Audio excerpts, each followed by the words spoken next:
नमस्कार, आप देख रहे हैं नवदेश टाइम। पेश है मुख्य समाचार फटाफट अंदाज में। यमुनानगर की सभी 13 मंडियों में अभी तक 5,81,984 मीट्रिक टन धान की हुई आवक। जिला उपायुक्त ने दी जानकारी। जिला सूचना अधिकारी की ओर से शाम 5 बजे जारी प्रेस विज्ञप्ति में जिला उपायुक्त पार्थ गुप्ता ने बताया कि प्रदेश सरकार ने किसानों के हित को देखते हुए जिला की सभी अनाज मंडियों में धान की खरीद का कार्य सुचारू रूप से जारी है। उन्होंने कहा कि जिले में हेफर्ड, वेयरहाउस और फूड एंड सप्लाई एजेंसी द्वारा धान की खरीद की जा रही है।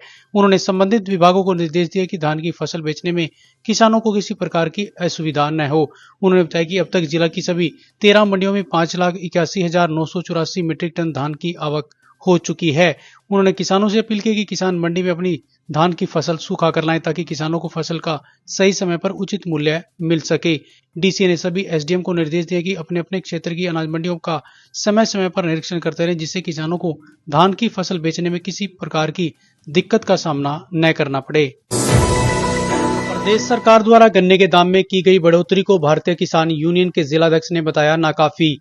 यमुनानगर के रादौर में आज शाम 5 बजे पत्रकारों से बातचीत में भारतीय किसान यूनियन के जिलाध्यक्ष सुभाष गुर्जर ने कहा कि हरियाणा सरकार ने गन्ने का भाव मात्र 15 रुपए बढ़ाकर किसानों के साथ भद्दा मजाक किया है। उन्होंने कहा कि मुख्यमंत्री खुद को किसान का बेटा बताते हैं, लेकिन किसानों की लागत को देखते हुए गन्ने का उचित मूल्य कम से कम 500 रुपए प्रति क्विंटल होना चाहिए ताकि लागत पूरी हो सके। गुज्जर ने आरोप लगाया कि पिछले 15 वर्षों से किसानों के साथ गन्ने के रेट को लेकर मजाक हो रहा है। सरकार एक तरफ धान की खेती छोड़ने की बात करती है और दूसरी तरफ गन्ने का भाव लागत के अनुरूप नहीं बढ़ाती। गुज्जर ने बताया कि गन्ने के रेट को लेकर जल्द ही संगठन की बैठक बुलाई जाएगी, जिसमें आगामी रणनीति तय की जाएगी।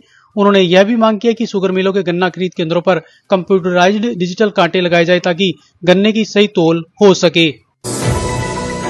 रादौर के वार्ड नंबर 10 में स्थित विश्वकर्मा मंदिर में धूमधाम से मनाएगी भगवान विश्वकर्मा जयंती। रादौर के वार्ड नंबर 10 में स्थित विश्वकर्मा मंदिर में आज भगवान विश्वकर्मा जयंती बड़े उत्साह और धार्मिक श्रद्धा के साथ मनाएगी। कार्यक्रम की शुरुआत हवन यज्ञ के साथ हुई, जिसके उपरांत मंदिर प्रांगण में विशाल भंडारे का आयोजन किया गया, जिसमें सैकड़ों श्रद्धालुओं ने प्रसाद ग्रहण किया। कार्यक्रम में नगरपालिका चेयरमैन रजनीश मेहता ने भी विशेष अतिथि के रूप में शिरकत की। उन्होंने भगवान विश्वकर्मा की प्रतिमा के समक्ष पुष्प अर्पित कर पूजा अर्चना की। इस मौके पर मेहता ने कहा कि भगवान विश्वकर्मा सृजन, परिश्रम और नवाचार के प्रतीक हैं। हमें उनके आदर्शों को अपनाकर समाज और राष्ट्र निर्माण में अपना योगदान देना चाहिए।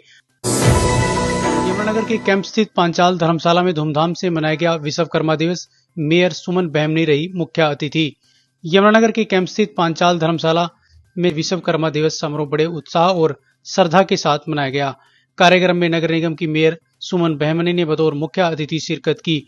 उन्होंने भगवान विश्वकर्मा की प्रतिमा के समक्ष दीप प्रज्वलित कर और पुष्प अर्पित कर नमन किया। मेयर सुमन बहमनी ने अपने संबोधन में कहा कि हमें उनके आदर्शों को अपनाकर समाज के निर्माण और राष्ट्र की प्रगति में योगदान देना चाहिए। उन्होंने कहा कि कारीगर, शिल्पकार और मेहनतकश वर्ग देश की आर्थिक और सामाजिक रीढ़ हैं। उनके सम्मान में ऐसे आयोजन समाज में श्रम के प्रति सम्मान और एकता का संदेश देते हैं। समारोह में विश्वकर्मा समुदाय के अनेक सदस्य, प्रधान अजब सिंह पांचाल, ओमपाल, प्रदीप पांचाल, राकेश पांचाल आदि उपस्थित रहे। तो ये थे आज के मुख्य समाचार। रादौर व आसपास की खबरों के लिए जुड़े रहें नवदेश टाइम के साथ। नमस्कार।